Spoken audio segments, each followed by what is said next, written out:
do. I'm not from here. I'm from Chicago. I'm from Omaha. And when I came here, everybody in Omaha was telling me, oh, be careful, watch out. It's a very scary place to be. And I didn't believe them. I didn't believe any of them until I was walking out of a Jewel Osco. Saw a man carrying a sheet cake. He was just walking along, and he just, and he tripped, and he dropped the sheet cake, splattered all over the fucking ground. Motherfucker kept walking, didn't miss a step. That dude's internal dialogue in his head was like, hey, I'm gonna do something nice for the guys in there, fuck them! And just kept going. The hardness of that man is fucking outstanding. I admire it.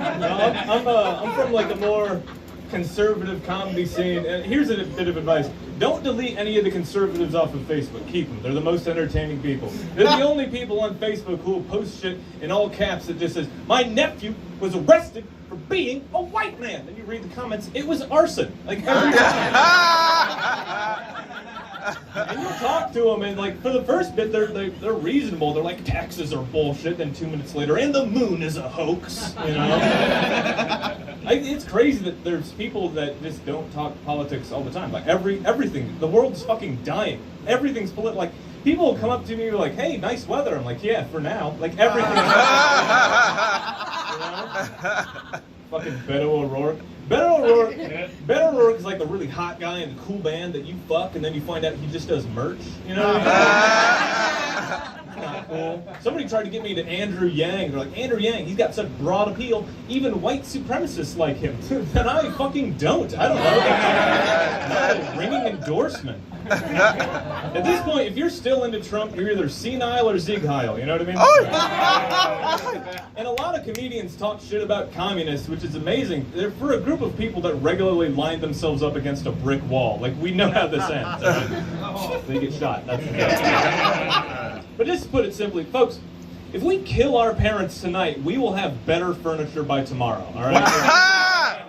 You can have healthcare and cabinets. Without that work. I'm just spitballing here. I have an idea. How about we take all those children that we put in cages and take them out and then put literally all of the baby boomers in cages? Just put them all in there. Like, get your aunt.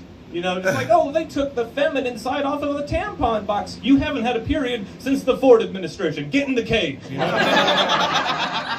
And our own generation's fucked too. Like, there's nothing good in any of it. Like, take all those 4chan Nazis and the fucking, those dudes with the glasses thicker than their English to German dictionary and just like, oh, but I'm the master race. You're the dungeon master race. You know? Put them away. Get rid of them. Nuke it from orbit. And I don't want to be divisive, you know, because I feel like there's good things on both sides of the extreme far left and the radical far left, and everybody else should be getting ready to mine some silver. You know what I mean? So better, you know, Bernie Sanders 2020. But I think at this point, we're just looking down the barrel of this next election. We've got two political parties. We've got the Republican side, and they're teaching their children that Jesus Christ was a gun. And then we've got the spineless, you know, the jellyfish liberal type, which I am, and they're just like, oh, I wouldn't let my children play with dolls because that's just manipulating women. That's just what the patriarchy does. What I'm going to do is I'm going to have my children get into 2 sensory deprivation chambers, and they're going to listen to Brian Eno and NPR, and then when they're 18, I'll let them out. They can choose their own name from a palette of soothing pastel colors. Like, I'm fucked. But I can tell you, we're fucked forever. It's never going to get better because this whole fucking country was built on an old Indian burial ground.